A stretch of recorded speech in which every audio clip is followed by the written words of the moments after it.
Oui, donc bonsoir, bienvenue à tous sur ces directs. Nous venons donc de sortir d'une réunion en prélude en fait à la marche qui aura lieu le 16 mai à 17 h à la place Cléber à Strasbourg pour apporter notre soutien à la famille de Naomi Musanga et rappeler aussi qu'il faut que justice soit faite.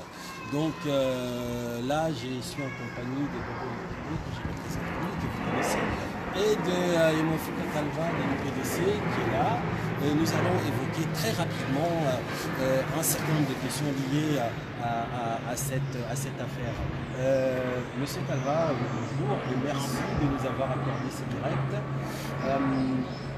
Que vous inspire en fait cette affaire-là? C'est une justice criante. Déjà la jeune Musenga, française mais d'origine congolaise, j'ai l'impression qu'il est victime 2 fois de ce qui se passe là dans son pays et être encore victime dans un pays qui croyait être en sécurité, mais il se retrouve aussi dans une injustice, voilà, et il perd aussi sa vie. C'est pas juste. D'accord. Bébé Bobo Ikele, la jeune Naomi avait appelé le service, donc le 18, le service des pompiers, pour dire, les SAMU plutôt, pour dire, c'était le 15, ok, elle les a appelés pour dire qu'elle avait mal au ventre. Son appel n'a pas été pris au sérieux, ils l'ont assimilé à un canular. Qu'en pensez-vous? Qu'est-ce que vous avez à nous dire là-dessus? Un appel de détresse qui n'est pas pris au sérieux. Qu'est-ce que cela vous évoque? Ce n'est pas sérieux. Ce n'est pas sérieux. Vous savez, lorsqu'on écoute ces 2 femmes parler, lorsqu'on écoute l'intonation, on ne peut pas imaginer un seul instant que ces femmes-là pouvaient penser que c'était un canular. C'est juste un canular. Ce n'est pas possible. On voit là qu'il y a juste, c'est un peu de je m'en fous. Voilà. Quelqu'un qui souffre, quelqu'un qui est malade, qui me rencontre, qui vous appelle, et vous dit voilà, appelez tel numéro et ainsi de suite. Il y a un gros problème. Et si nous sommes ici justement par rapport à ça, ce n'est pas seulement pour dénoncer. Nous, on ne peut pas taper sur ces 2 femmes-là seulement. Hein. Il y a là tout un système qui faut dénoncer. Elles sont le premier maillon de la chaîne. Ces 2 femmes sont le premier maillon, et c'est vraiment le maillon faible. Ouais. Parce que maintenant, il faudra s'attaquer aux maillons les plus durs. Hein, parce que nous avons ces 2 femmes, nous avons le SAMU, nous avons tous ces systèmes de prise en charge. Mais derrière ça, il y a l'État. Il y a le gouvernement. Parce que quand on entend les médecins parler, les médecins parlent des manques criants de moyens. Le SAMU a été créé en je ne sais en quelle année, avec un certain nombre un effectif défini. Il n'y avait pas autant d'appels qu'aujourd'hui. Et aujourd'hui, le SAMU prend en charge des millions de personnes par année. On n'a pas embauché, ça n'a pas évolué. Donc l'État est toujours dans le système des économies. Et bien voilà, on paye de ça. Donc il y a une responsabilité de l'État. Et nous sommes là. Et nous serons là aussi pour dénoncer ça. Et, je n'ai pas fini. Quand on voit par exemple aujourd'hui sur les chaînes de télé, on voit des journalistes, des experts qui passent, qui font le tour des plateaux télé, qui essayent de minimiser le rôle de ces femmes-là, qui essaient de minimiser le rôle du système, ça pose problème. Hein. Ça pose vraiment des questions. Et ces gens-là, on a compris aujourd'hui que ce sont des gens qui sont envoyés en mission. Ils sont en mission commandée pour essayer d'étouffer, de faire. Monsieur Yemofika Kalva, qu'est-ce que vous pensez du fait que la réaction des autorités françaises par rapport à cette affaire-là était considérée par certaines personnes comme étant des réactions à minima? Qu'est-ce que vous en pensez, vous, personnellement? Pour tout dénoncer dès le départ, l'audio, la famille a eu du mal pour récupérer l'audio, déjà. C'est-à-dire qu'il y avait quelque chose, il cache quelque chose derrière. Et quand la famille est en train de... Elle s'est battue combien de mois pour avoir l'audio? Cet audio-là s'est passé 4 mois. 4 mois pour avoir l'audio, c'était du 29 et décembre. On nous fait croire qu'ils ont été réactifs. 4 mois. Et dès le premier jour, ils étaient déjà en possession de cet audio. Oui, bien sûr. On peut parler de dysfonctionnement, mais à ce niveau-là, un pays au XXIe siècle, en France, c'est abyssal, on va dire. Donc nous, ce qu'on dénonce aujourd'hui, on ne va pas rentrer dans la facilité de dire... La réaction par exemple, officielle. La réaction officielle des autorités, c'est choquant. Choquant dans le point que la ministre qui prend la parole, qui essaie de trouver des situations atténuantes par rapport à ces deux personnes qui sont toujours au poste. Parce qu'on on nous faisait croire qu'ils sont mis à pied. Non, non, il y a eu des mesures conservatoires prises contre elles, mais apparemment ils ont été mutés simplement dans un autre service qui ne soit pas en contact avec le public. Il y a un mort. Il y a une jeune fille de 22 ans, mère d'une petite fille de 18 mois qui est morte dans l'affaire. Et on ne va pas parler des mesures conservatoires. Que l'État prenne ses responsabilités, ce sont des choses qui arrivent, mais nous sommes là face à, à un système qu'on ne va pas dire deux poids, deux mesures, mais on va aussi non plus rentrer dans le terrain du racisme par des origines de la jeune Moussenga. C'est une fille française. Et nous qui parlons aujourd'hui, ici, là, nous payons nos impôts en France. Nous sommes dans un pays où tout le monde a droit à l'assistance et à la justice. Et quand il y a un problème qui se pose, que chacun de nous puisse prendre ses responsabilités pour dénoncer et que justice soit faite. Donc, nous sommes constitués en collectif avec, non pas seulement que les Congolais, certes, les Congolais se sont mis en avant parce que nous sommes de la famille restreinte, mais toute la communauté noire et toute la communauté française, nous sommes ensemble. Vous êtes d'origine tchadienne, lui en face de moi qui prend les vidéos, c'est un Togolais, il y a des amis qui sont de Comores, et toute là, on va aussi intéresser toute l'opinion nationale française pour aller plus loin.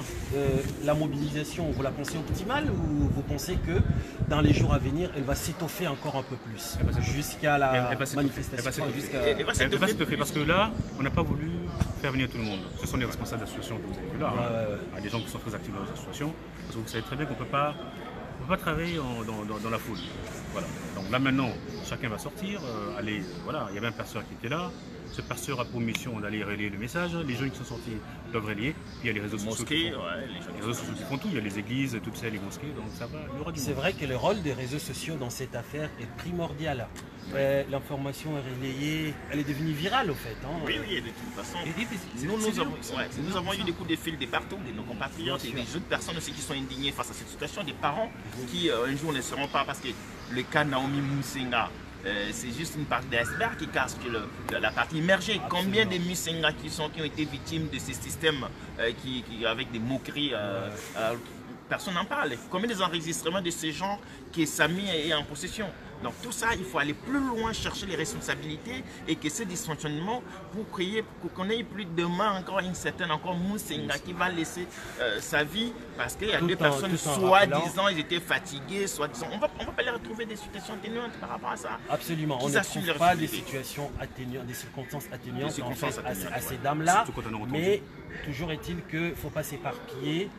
Les champs sont extrêmement larges et donc il faut rester dans les cadres précis de l'affaire, même si on n'est pas dupe quelque part. Oui. Voilà, on s'entend. On s'entend. Voilà. Donc moi j'aimerais te demander rapidement et après à Bobo, qu'est-ce que tu as à passer comme message à la communauté africaine congolaise présente ici à Strasbourg et même en Alsace, comment dire, pour qu'elle puisse sortir et venir faire en sorte que la marche soit une grande marche, une marche réussie. Qu'est-ce que tu as à leur dire comme message? Le message d'abord, c'est que nos compatriotes, que la diaspora congolaise d'abord, qui est la famille proche de Moussenga, sache que nous sommes en train de travailler pour que cette affaire ne passe pas au calendrier comme on a déjà passé plusieurs affaires qui touchent la communauté noire. Et nous sommes en train de nous constituer vraiment un collectif qui va rester dans le temps. Il y a une manifestation, une première blanche qui va s'organiser le mercredi à 17h sur la place de Strasbourg. Il y a d'autres manifestations qui vont venir après, que nous, on va aussi informer nos amis de Paris, Batili et les autres qui nous ont passé des coups de fil, qui aimeront bien assister aussi à cette organisation. Ils sont informés pas à pas jusqu'à ce que les responsabilités soient clairement identifiées pour cette affaire. Donc, nous suivons l'affaire. Nous n'attendons plus que la justice puisse nous raconter ce qu'ils ont à nous raconter, mais nous, cette fois-ci, on va prendre notre devant la responsabilité des citoyens pour aller faire comprendre à la justice que nous, on veut justice par rapport à... Dans le même sens, Bobo, si vous avez un appel à passer pour galvaniser la communauté, l'appeler à sortir parce que vous vous souvenez de mon intervention tout à l'heure dans la salle, vous m'avez fait remarquer que j'étais énervé, et c'est à juste titre d'ailleurs. C'est par rapport à cette léthargie de notre communauté, c'est par rapport à cette communauté amorphe. voilà, ce côté amorphe de la communauté africaine qui ne réagit absolument pas, qui accepte tout et n'importe quoi. Donc à un moment donné, il faut taper un petit peu sur ces gens-là pour qu'ils puissent se réveiller un peu, quoi. Donc si vous avez un message dans ces sens, vous avez la parole. Il faudrait que nos frères et sœurs africains comprennent que nous devons cesser de nous plaindre. Voilà. Nous devons nous prendre en main, cesser de nous victimiser. Nous avons ici un problème qui fait appel à notre responsabilité à tous. Donc moi je demande à tout le monde, hein, à tous les Africains, pas seulement les Africains, hein, à toutes les personnes éprises de justice, parce que les questions de justice, de venir nous rejoindre. Surtout pour cette marche. Nous avons besoin d'avoir quelque chose de grand qui puisse faire pression sur le gouvernement. Là on parle d'un collectif, mais nous pensons maintenant, nous l'avons dit en sortant, nous pensons maintenant nous transformer en association, pour quelque chose de durable. Pour pouvoir récolter des fonds. Et ces fonds serviront à soutenir la famille, pour les frais d'avocat et tout ça. Voilà. Donc maintenant, on va... Voilà. Donc voilà, comme vous l'aurez remarqué, nous arrivons au terme de cet entretien. On ne va pas vous tenir en haleine pendant longtemps. Donc l'essentiel a été dit, hein, que ce soit par Kalva Imofuka qui est là devant moi ici, et Bobo Ikele, ces deux combattants activistes congolais qui se battent justement pour que l'homme congolais, l'homme africain prenne conscience de sa condition et commence à agir. Donc la personne qui a mené l'entretien, c'était Hérolset Daga, je suis aussi activiste et journaliste par ailleurs. Donc voilà, merci de nous avoir suivis et à très bientôt. On reviendra une autre fois dans une autre vidéo pour voilà, dimanche, voilà, ils seront à la radio. Je le recevrai à la RBS, donc dans l'émission Africa Move.